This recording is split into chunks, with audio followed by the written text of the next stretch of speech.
Hello guys, இன்னைக்கு நம்ம பார்க்க போறது என்னன்னா மோர் குழம்பு. வாங்க பார்க்கலாம். ஒரு பவுல் எடுத்துக்கங்க.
இதை நல்லா பாயில் பண்ணுங்க.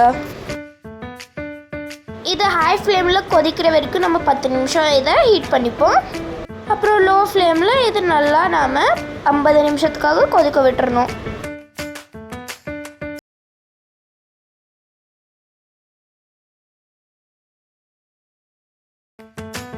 குழம்பு இப்போ பாதி ஆயிடுச்சு. நம்ம இதில் பக்கோடாவை சேர்த்துக்கலாம்.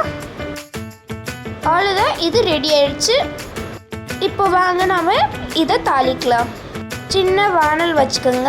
அதில் கொஞ்சோண்டு எண்ணெய் சேர்த்துக்கோங்க. கொஞ்சமாக வெந்தயம் சேர்த்துக்கோங்க. கொஞ்சோண்டு பெருங்காயம் இதில் சேர்த்துக்கோங்க. ஜீரகம் கொஞ்சம் சேர்த்துக்கோங்க.